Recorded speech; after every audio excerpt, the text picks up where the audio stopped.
at 4 o'clock. It's been nearly a week since Seattle Mayor Katie Wilson said the city will no longer tolerate open-air drug use and sales in Seattle's Little Saigon neighborhood.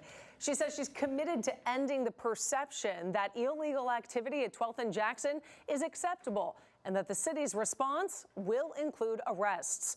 KOMO's Michelle Esteban went to 12th and Jackson for a progress check. Michelle, what did you find? More of the same, just to put it in a nutshell for you. I have to say that I don't think anybody, Kelly, expected what took years in the making here was going to be resolved in a week. We did see police presence here, but we also saw more of the same.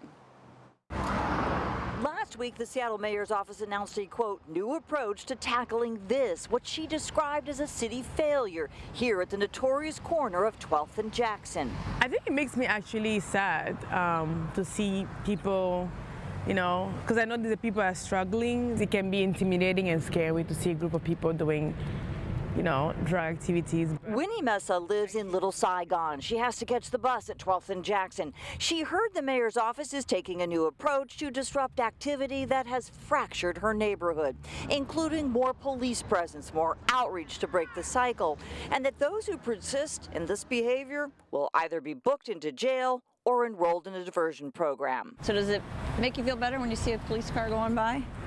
Yeah, a little bit, yeah. This is 12th and Jackson last week, and this is 12th and Jackson now, nearly a week later. Same sidewalk, same issues. I'll be a little more hyper vigilant because you never know what, you know, a fight might break out, something might shout something to someone, and you never know what could happen. How often are you out here? 4 days a week, 12-hour shifts. Marcus Armstrong says all the storefronts in the block are empty, and it's his job to keep the apartment building in the same block safe. He's noticed significant increase in police patrols at this intersection, but Only difference I have seen is cops come, they all disappear, and then once the cop leaves, they all come right back. we saw that too. Officers arrived on scene and everyone scrammed. You think that this will ever be restored to how it was, where people are not doing drugs on the sidewalk? It is possible, but they're gonna have to help them with housing or some type of assistance or anything, like just to get them off of the corner.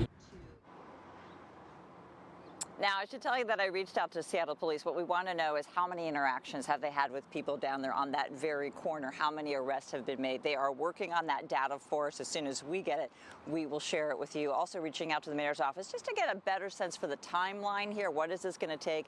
How are we going to assess whether or not it's working? We'll continue working on that story. For now, I'm Michelle Esteban reporting live. All right, Michelle, thank you.